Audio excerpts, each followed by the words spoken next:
എന്ന് സൈന്യങ്ങളുടെ ദൈവമായ യഹോവ അരുളി ചെയ്യുന്നു. നിങ്ങളുടെ പുസ്തകത്തിൽ അടിവരയിട്ടുണ്ടാകില്ല. രണ്ടാമത്, അല്ലയോ ധനവാന്മാരെ, നിങ്ങൾക്ക് അയ്യോ കഷ്ടം, നിങ്ങൾ പാവപ്പെട്ടവനെ ഒരു കൂട്ടം ചെരുപ്പിന് വിറ്റിരിക്കുന്നു, പാവപ്പെട്ടവന്റെ ന്യായം നിങ്ങൾ മറിച്ചു കളഞ്ഞിരിക്കുന്നു. മാത്രമല്ല, പാവപ്പെട്ടവന്റെ കൂലി നിങ്ങൾ പിടിച്ചു പറിച്ച് പടുകൂറ്റൻ വീടുകൾ ഉണ്ടാക്കുന്നു, പാവപ്പെട്ടവന്റെ വിയർപ്പ് കൊണ്ട് നിങ്ങളുടെ വീടുകൾക്ക് ചായമടിക്കുന്നു. അല്ലയോ ധനവാന്മാരെ, നിങ്ങൾക്ക് അയ്യോ കഷ്ടം എന്ന് പറഞ്ഞാൽ സാമ്രാജ്യത്വത്തിന്റെ കാലഘട്ടത്തിൽ, ഭൂഷണത്തിന്റെ കാലഘട്ടത്തിൽ ജീവിക്കുന്ന പ്രവാചകന്മാരാണ് എഴുതി വെച്ചത്. അന്നത്തെ കാലത്തിന്റെ വിപ്ലവത്തിന്റെ ആചാര്യന്മാർ, വിപ്ലവത്തിന്റെ തീപ്പന്തങ്ങളായത് പ്രവാചകന്മാർ, അവരെഴുതി വെച്ച വാക്കുകളാണ്. ഈ ഇത്തരം വാക്യങ്ങൾ ബൈബിളിലുണ്ട് എന്ന് മലയാളക്കരയ്ക്ക് മനസ്സിലായതെന്നാണ്. ഇവിടെ ക്രിസ്ത്യാനികൾ വന്നിട്ട് ഒരു മുമ്പേ തന്നെ ഉണ്ടെന്ന് പറയുന്ന ക്രിസ്ത്യാനികളും കൂടെ ഈ ബൈബിളിൽ അതൊന്നും കണ്ടിട്ടില്ല.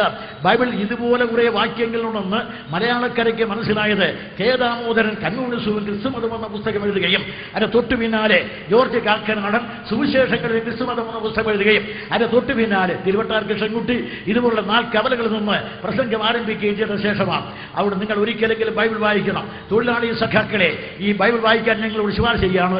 കമ്മ്യൂണിസ്റ്റ് മാനിഫെസ്റ്റോയേക്കാൾ, മാക്സിന്റെ മൂലധനത്തേക്കാൾ ഇരുത്തം വന്ന വിപ്ലവത്തിന്റെ ഇതിഹാസ കുറിപ്പുകൾ ചാർത്തിയ അനുഗ്രഹീതമായ സാങ്കേതിക വിശേഷം ബൈബിൾ.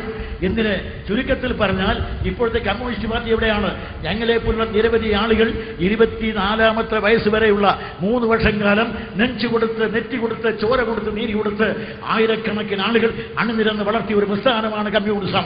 ഈ കമ്മ്യൂണിസം ഇവിടെയുള്ള തൊഴിലാളി, ഇവിടെ ഒരിക്കലും പണ്ഡിറ്റ് ജവഹർലാൽ നെഹ്റുവോ ഇന്ദിരാഗാന്ധിയോ അവിടെ കൊച്ചുമക്കളോ പറഞ്ഞില്ല പാവപ്പെട്ട തൊഴിലാളി മനുഷ്യനാണെന്ന്, അവനും വയറുണ്ടെന്ന്, അവനും ഭക്ഷണം വേണമെന്ന്, അവന് കിടപ്പാടം വേണമെന്ന്, അവന് ഭാര്യയും മക്കളും വേണമെന്ന് നെഹ്റു കുടുംബം പഠിപ്പിച്ചില്ല. നേരെ മറിച്ച് അതിവിടെ പഠിപ്പിച്ചത് കമ്മ്യൂണിസ്റ്റുകാരാണ്. അതിവിടെ പഠിപ്പിച്ച പിന്നാലെ വന്ന ക്രിസ്ത്യാനികൾ എവിടെയെല്ലാം ചെന്നുവോ അവിടെയെല്ലാം വിദ്യാഭ്യാസം നൽകി, അവരെല്ലാം വിദ്യാഭ്യാസം ലഭിച്ചുവോ കമ്മ്യൂണിസ്റ്റുകൾ പിന്നാലെ എന്ന് പറഞ്ഞ കൂലി എന്നെ വാങ്ങ്. അവർ 2 സേവനത്തെ ഞാൻ ആദരിക്കുകയാണ്.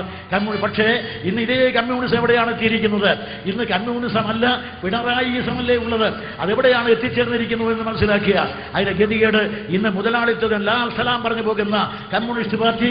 അതുകൊണ്ട് പ്രിയ സ്നേഹിതരെ, ബലികുടീരങ്ങളിലേക്ക് നോക്കി ഒരിക്കൽ ബലിയർപ്പിച്ച, ബലികുടീരങ്ങളിലേക്ക് നോക്കി സിന്ദാബാദ് പറഞ്ഞ, ബലികുടീരങ്ങൾക്ക് ലാൽ സലാം പറഞ്ഞ കമ്മ്യൂണിസ്റ്റ് സഹായികൾ മുതലാളിത്വത്തിന് ലാൽ സലാം പറഞ്ഞ് സ്വീകരിക്കുന്ന ദുഃഖകരമായ കാഴ്ചയല്ലേ? എവിടെ കമ്മ്യൂണിസം? നേരെ മറിച്ച് തൊഴിലാളി സഖാക്കളെ, ഈ ബൈബിളിലേക്ക് തിരിയുക. ഇത്രയും കൂടെ പറയാം. ഞാൻ ബൈബിൾ വായിച്ചപ്പോൾ മനസ്സിലായത് ദൈവമാണ് ഏറ്റവും വലിയ തൊഴിലാളി. ദൈവം എന്താണ് ഏറ്റവും അറിയപ്പെടുന്ന തൊഴിലാളി? കാരണം ഈ പ്രപഞ്ചം ഇല്ലാതിരുന്നതാണ്.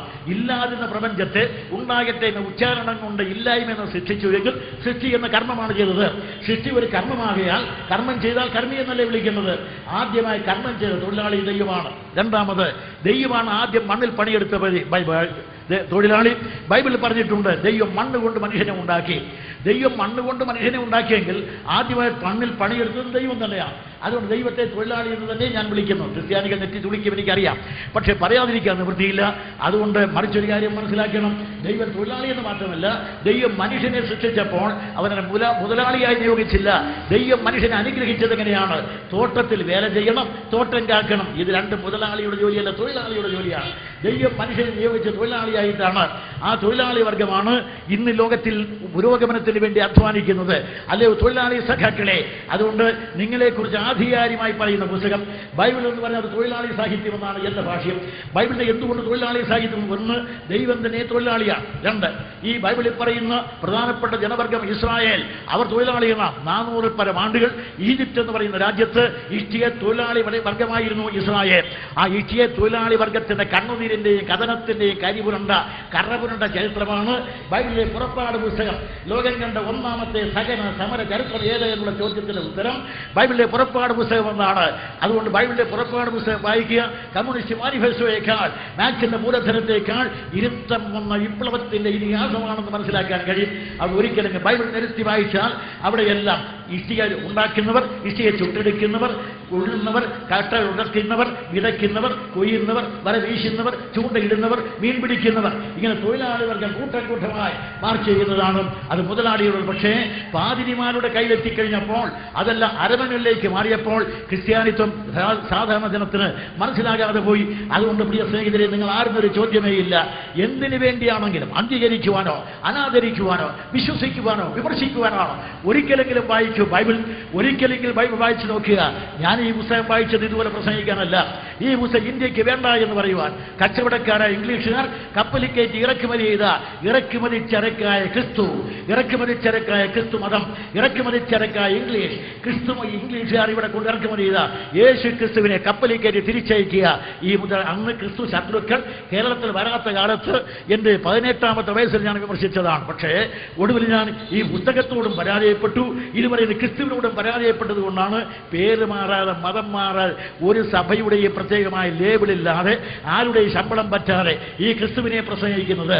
കാരണം ഞാൻ പരിശോധിച്ചപ്പോൾ ഇതുപോലെ അനുഗമിക്കാൻ കൊള്ളാകുന്ന, ഇതുപോലെ അംഗീകരിക്കാൻ കൊള്ളാകുന്ന, ഇതുപോലെ ആദരിക്കാൻ കൊള്ളാകുന്ന, ഇതുപോലെ ആരാധിക്കാൻ കൊള്ളാകുന്ന, ഇതുപോലെ ആഘോഷിക്കാൻ കൊള്ളാകുന്ന അനന്യസാധാരണമായ ഒരു നാമം അവനിക്ക് മുകളിൽ ആകാശത്തിന് കീഴിൽ ഇല്ല എന്നുള്ളത് അതിദർശിതമായിരിക്കാൻ അനന്തത വെടിഞ്ഞ് അവനയിൽ ആഗമിച്ച് അഖില ലോക ജനകൂടികളെ അടുക്കലേക്ക് ആഹ്വാനം ചെയ്ത് അവരെയെല്ലാം അധ്യാപനം ചെയ്യിക്കുന്ന ആണയിട്ട് അത്യുന്നത അധ്യാപകനായിരിക്കുന്ന, മാത്രമല്ല മനുഷ്യവർഗത്തിന്റെ പാപത്തിന്റെ പരിഹാരം വരുത്തുവാൻ അവനിക്കും ആകാശത്തിനും മധ്യേ ആ ദാരുണാമിതം അന്ത്യശ്വാസം വലിച്ച് അവനിൽ അടക്കപ്പെട്ട അതിശക്തമായ ആയുധമേന്തിയ പടയണിയെ അമ്പയെ പരാജയപ്പെടുത്തി ആക്കം കൊണ്ട് 3-ാം നാൾ ഉയർത്തെന്നിട്ട് തന്നെ ആണയിടിച്ച ലോകത്തിൽ പിന്നെ ഈ 40 നാളുകൾ ആണിപ്പാടുള്ള കാലുകൾ വെച്ച് നീട്ടി നടന്ന് തന്നെ അനുഗമിച്ച വത്സല ശിഷ്യന്മാരെ ആണിത്തഴമ്പുള്ള കയ്യിലൂട്ടി അനുഗ്രഹിച്ചിട്ട് അനന്തതയിലേക്ക് ജന്മഗ്രാസനത്തിൽ അമർത്തുകൊണ്ട് അടുക്കൽ മധ്യസ്ഥം അണച്ചു വരുന്ന, ആർക്ക് വേണ്ടി മുടങ്ങാതെ മധ്യസ്ഥം അണയ്ക്കുന്ന ഈ കർത്താവായ യേശു ക്രിസ്തുവിനെ പള്ളിയുടെ മധുബാഹായി നിറക്കി ഹൃദയത്തിന്റെ അന്തർഭാഗത്ത് പ്രതിഷ്ഠിക്കുക.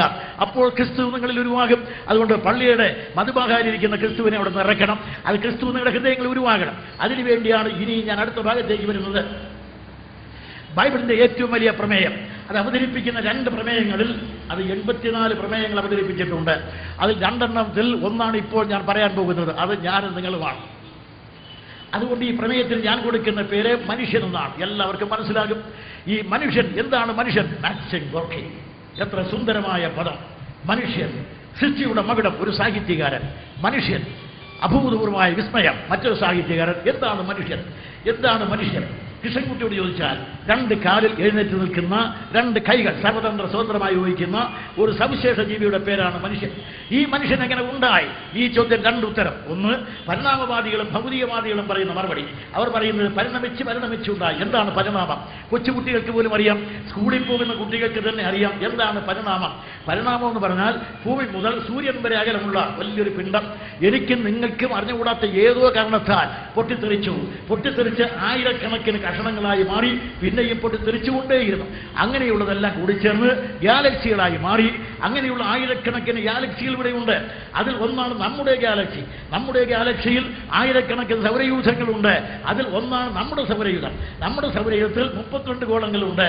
അതിൽ ഒന്നാണ് നാം അധിവസിക്കുന്ന ഭൂമി ഉൾപ്പെടുന്ന 9 പ്രധാനപ്പെട്ട ഗോളം. അതിൽ ഒന്ന് ഇപ്പോൾ പോയി പ്ലോട്ടോ, ബാക്കി 8 എണ്ണം ഉണ്ട്. അപ്പോൾ ചുരുക്കി പറഞ്ഞാൽ നവഗ്രഹങ്ങൾ എന്ന് പണ്ട് നമ്മൾ വിളിച്ചു, ഇനി നമുക്ക് അഷ്ടഗ്രഹങ്ങൾ എന്ന് വിളിക്കാം. ചുരുക്കത്തിൽ പറഞ്ഞാൽ ഇതാണ് ഇപ്പോൾ ഉള്ളത്. ഇതിൽ തന്നെ ഈ ഭൂമി ഒരിക്കൽ കത്തി എരിഞ്ഞുകൊണ്ടേയിരുന്നു. എനിക്കും നിങ്ങൾക്കും അറിഞ്ഞുകൂടാത്ത ഏതോ കാരണത്താൽ എങ്ങനെ മഴയുണ്ടായി വന്നു. മഴയിൽ നിന്ന് വെള്ളമുണ്ടായി, വെള്ളത്തിൽ അമീബയുണ്ടായി, അമീബയിൽ നിന്ന് ക്രമപ്രവൃത്തമായ പരിണാമം, ഹൈഡ്ര മുതൽ ആംബിയോക്കസ് വരെ നിരന്തരമായ പരിണാമങ്ങൾ. പിന്നെയും പരിണാമം, പരിണിതഫലം ജാവ മനുഷ്യൻ, പിന്നെയും പരിണാമം പീക്കിംഗ് മനുഷ്യൻ, പിന്നെയും പരിണാമം പരിണിതഫലം നിയാണ്ടർത്താൽ മനുഷ്യൻ, പിന്നെയും പരിണാമം പരിണിതഫലം ഏറ്റവും സങ്കീർണ ജീവിയായ ആധുനിക മനുഷ്യൻ. ഹോമോ സാപ്പിയൻസ് വർഗത്തിൽപ്പെട്ട, ഹോമോ ഇറക്സ് ഗ്രൂപ്പിൽപ്പെട്ട ആധുനിക മനുഷ്യനുണ്ടായി. അവർ പറഞ്ഞതാണ് ഇങ്ങനെ ഉണ്ടായ മനുഷ്യന് പരിണാമവാദികളുടെ പേരെന്താണ്? അവർ വിളിച്ചത് മൃഗം എന്നാണ്. ലോകപ്രസിദ്ധ മനഃശാസ്ത്രജ്ഞനായ ഹെർമൻ ഫ്രോയിഡ് മനുഷ്യനെ വിശേഷിപ്പിച്ചത് man is A political animal in nature. മനുഷ്യൻ പ്രകൃതിയെ രാഷ്ട്രീയ ജന്തുവാകുന്നു. മറ്റേ പറഞ്ഞത് മനുഷ്യൻ ചിന്തിക്കുന്ന മൃഗം, ആയുധം നിർമ്മിക്കുന്ന മൃഗം എന്നൊക്കെയാണ്. മനുഷ്യനെ മൃഗമായിട്ടാണ് കാണുന്നത്. ഇപ്പോൾ ചെയ്യുന്ന പ്രവൃത്തികൾ കണ്ടാൽ അങ്ങനെ തോന്നും. മൃഗീയമായ കാര്യങ്ങൾ ചെയ്യുവാൻ യാതൊരു ശങ്കയുമില്ലാത്തവരാണ് നമ്മുടെ ലോകത്തിലെ ആളുകൾ. അങ്ങനെ ഉള്ളപ്പോൾ ചിലപ്പോൾ തോന്നിപ്പോയെന്ന് വരാം. പക്ഷേ മനുഷ്യൻ അങ്ങനെ പരിണമിച്ചുണ്ടായതല്ല. മനുഷ്യൻ എങ്ങനെ ഉണ്ടായി? ഈ ചോദ്യം 2-ാമത്തെ മറുപടി ഇതാണ്. ഈശ്വരവാദികൾ, സൃഷ്ടിവാദികൾ പറയുന്ന മറുപടി. അവർ പറയുന്നത് ദൈവം മനുഷ്യൻ എങ്ങനെയാണ് ഉണ്ടായത്? ദൈവം മനുഷ്യനെ സൃഷ്ടിച്ചു. ബൈബിളിൽ തന്നെ പറയുന്ന ഉൽപ്പത്തി പുസ്തകം അത് BC 1445 മോശ എഴുതുന്നത്. അതിന് ആയിരക്കണക്കിന് ആണ്ടുകൾക്ക് മുമ്പ് ഇതുപോലുള്ള അക്ഷരാഭ്യാസമില്ലാത്തൊരു കാലഘട്ടത്തിൽ അന്നത്തെ അറിയുന്ന ആളുകൾ എഴുതി വെച്ചതായ അസീറിയൻ, സുമേറിയൻ ഭാഷകളിൽ ആളുകൾ എഴുതിയിരുന്നു. ഇന്നത്തെ പോലെ കടലാസില്ലാത്ത, ഇതിന് കുറെ മുമ്പിലത്തെ പോലെ നമ്മൾ അറിയുന്നത് പനയോലയിൽ എഴുതാത്ത, അതിന് കുറെ മുമ്പിലത്തെ പോലെ ചെമ്പോലയിൽ എഴുതാത്ത, അതിന് കുറെ മുമ്പിലത്തെ പോലെ ശില